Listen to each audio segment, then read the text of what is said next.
Sebring, I guess it's the Sebring U.S. Sport Aviation Expo 2010, is that? Well, you know, a lot of people just shorten that to Sebring LSA Expo, but yes, the full name is the Sebring U.S. Sport Aviation Expo. This is the 6th running of this show, and it's now become really important on the aviation calendar, as evidenced by the number of media people alone that are out here. This place is swarming with media.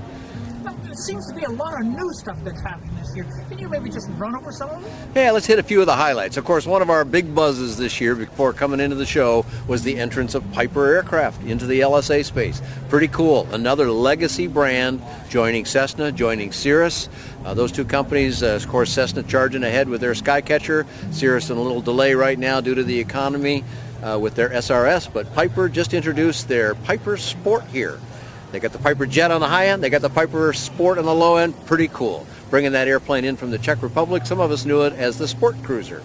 And it's the same airplane. They're going to dress it up and do a little bit more with it to make it their own, but basically that was a great flying airplane to begin with, and it's going to be a great airplane for them to sell through their huge dealer network. So that kind of created the start to this show. And another one was the Technim. They came out with a new line of aircraft, or a new brand. The Technim, which has quite a line anyway of all metal airplanes, came out with their first composite and metal airplane. The composite fuselage with an all-metal wing on it. It's called the P2008, and you got to see it to see how pretty this thing is. Another airplane that was turning ahead was the one that was out on floats out at the front. It's the Legend Amphib Cub.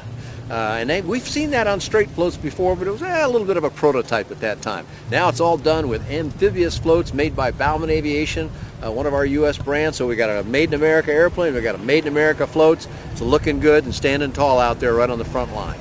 Another Made in America was an ultralight we saw down at the front line by the landing strip. Yeah, real intriguing one.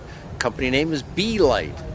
B-E-L-I-T-E, that kind of B-Light, and they are making Part 103 airplanes. We haven't seen a lot of excitement in that space for a while. LSA kind of stole the spotlight for a while. Indeed, there are several available, and folks over at the Powered Parachute folks showed us their little Voyager single-place 103 airplane, perfectly legal. But the B-Light guys have got no less than 3 different models of airplanes that they're offering in a variety of configurations and a variety of prices and a variety of hardware. Amazing to see how a new entrant, it took over from the airplane formerly known as the Kitfox Light, and they've made a lot of changes to it. You'll hardly recognize it anymore, and it's a very basic airplane, as a 103 has to be, but it looks like a lot of fun. Can't wait to fly that one.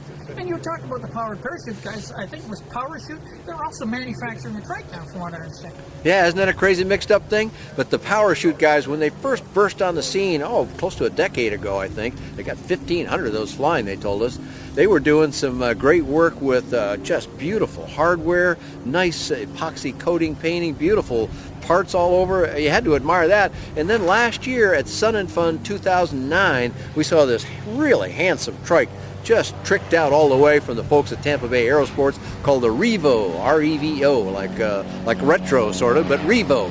Beautiful thing. It turns out Parachute is making that entire trike carriage for them. They get the wings from elsewhere, but the entire carriage delivered ready to use to the Tampa Bay Aerosports folks from Parachute.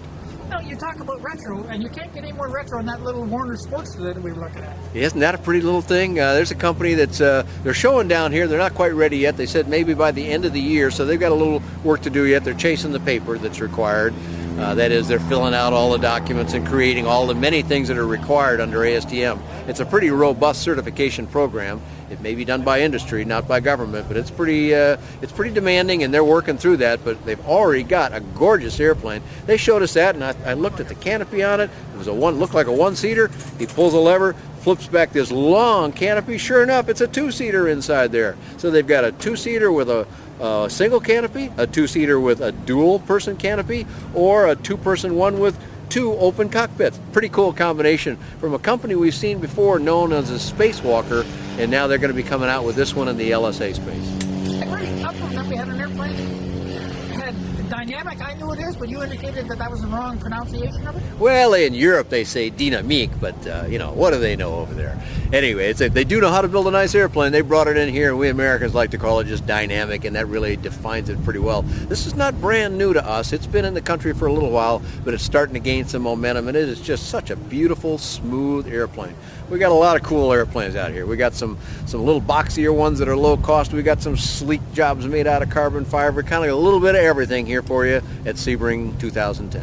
And we're only at Thursday. We still got, or Friday, I guess. We've still got Saturday to go through. We still got 2 full days left. This is a 4-day show, Thursday, Friday, Saturday, Sunday here in January. And look at me, I'm in shirt sleeves and the sun is setting and I'm still comfortable. The weather's great down here. If you weren't here, too bad, but sure glad you can catch it on video here with us. And we're going to start this again, what time tomorrow morning? We're going to start at 9 o'clock in the morning. You got it on tape.